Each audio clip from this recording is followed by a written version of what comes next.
opposition. Pochin. As I speak, there is a removal van outside the illegal immigrant hotel in my constituency. Let's hope they're moving them out and not moving more in. Can the Secretary of State assure my constituents that these illegal immigrants are not being dispersed in the community, being housed in HMOs owned by private landlords, and will she advise me where they will be housed? Thank you. Minister.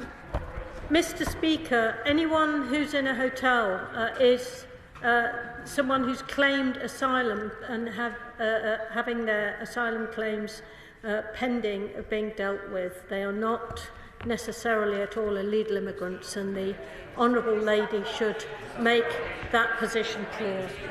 Jane Kirkman.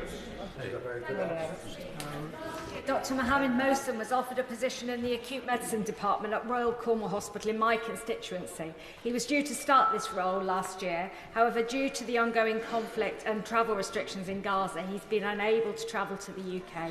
Would the Minister meet with me to consider his case, as he requires urgent assistance to save?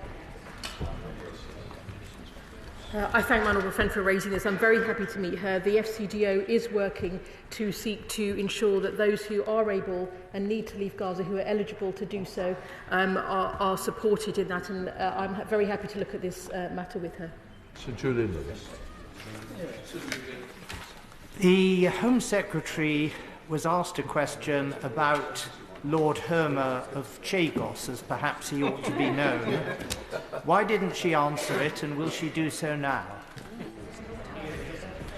Lord Hermer does not decide sentencing. He has a particular role as the Attorney General that the honourable member has been, as a very experienced member of this House, will know the way in which the system works. Alfred Tuffle, final question.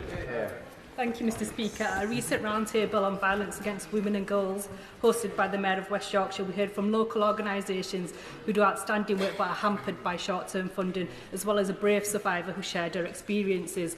They specifically asked for the government to commit to strategic investment. So will the Minister review contracts with the sector so they are multi-year and take a long-term view on service delivery and preventative work? Minister.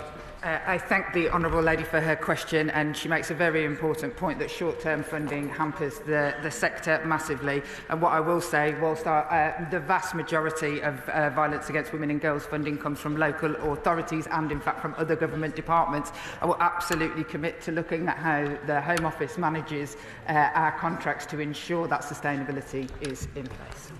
Right, we'll let the front benches change over.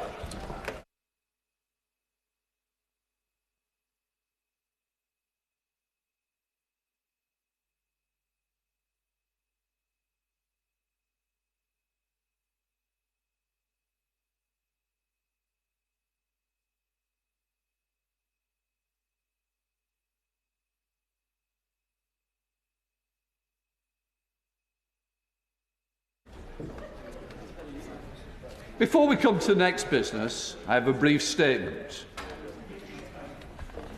This morning, the Government published the Strategic Defence Review. The Prime Minister made a speech and held a press conference in Glasgow, in addition to other media appearances. This follows several days of media briefing. I am disappointed once again the Government appears to have breached the principle set out in paragraph 9.1 of the Ministerial Code, that when a Parliament is in session, the most important announcements of government policy should be made in the first instance in Parliament. I recognise that the timing of policy announcement is not always wholly within the government's control. There may be a need to coordinate announcements on international trade with trading partners, for example, or announcements may be delayed by last-minute legal intervention. But the announcement of the SDR was wholly within the government's discretion, and highly regrettable that ministers have chosen once again to hold major media event before coming to the House. This shows complete disregard for the House and for the honourable members. I note that ministers, when they were in opposition, were not slow to complain when the previous government made major policy announcements outside Parliament. In fact, the SDR was due in Easter, so I'm sure a day wouldn't have mattered.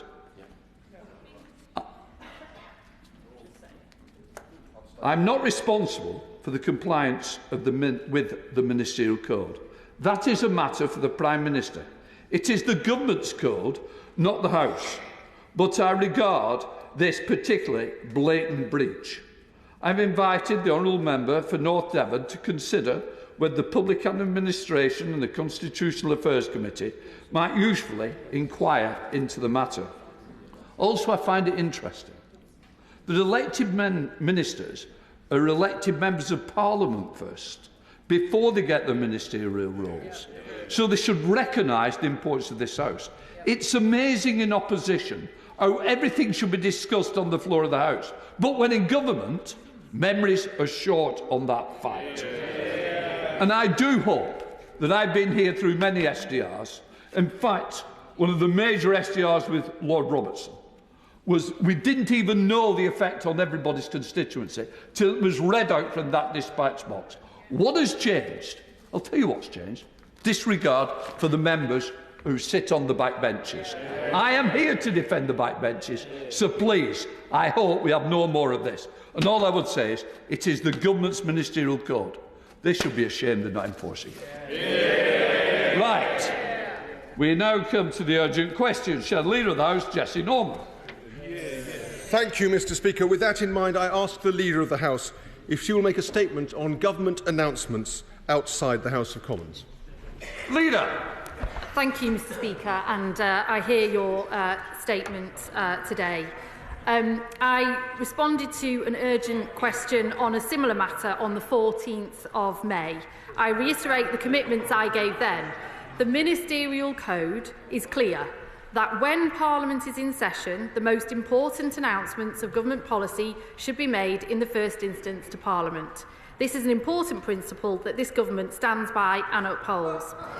Since that last urgent question on the 14th of May, Mr. Speaker, the government has made a number of important oral statements to the House on the infected blood inquiry, the cross-government review of sanctions implementation and enforcement, the charging of individuals under the National Security Act 2023, the legal aid cybersecurity incident. The Prime Minister updated the House of the 3 trade deals that we have struck in the national interest, the Foreign Secretary on Israel and the occupied Palestinian territories, the Justice Secretary responding to the sentencing review, the Defence Secretary on the future of the Diego Garcia military base. And this afternoon, the full conclusions of the important Strategic Defence Review will be published and laid before this House first, with a significant statement from the Defence Secretary to follow. I am satisfied that this government is coming to the House regularly to keep Parliament informed. I recognise... Order! I'm not satisfied. I think that's the key, because both backbenchers, quite rightly, should hear it first. I don't care how many are being done in the House, it's the ones that's not being done we should be talking about. Leader of the House. Thank you, Mr. Speaker. As I say, it will be made this afternoon by the Defence Secretary, and I am satisfied. I recognise there are times when we make a judgment on when an oral statement is needed, balancing the rest of the day's business and other factors. But in almost all instances, a written statement is also made, and this is an appropriate mechanism of updating the House. As well as 153 oral statements in this session, we've also made 673 written statements in this session.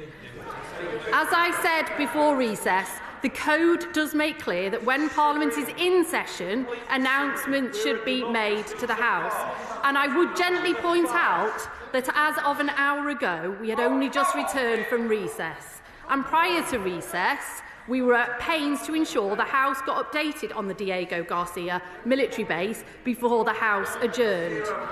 Mr. Speaker, I and the Government take our obligations to Parliament very seriously, and I will continue to work with you and colleagues across the Government to ensure that important announcements are made to the House and that MPs from across the House have ample time to consider issues and ensure that the Government is effectively scrutinised. Shall the Leader of the House, Jessie Norman. I mean, really, Mr. Speaker, is this the best the leader can do? A kind of I speak your weight, auto-cue recitation of points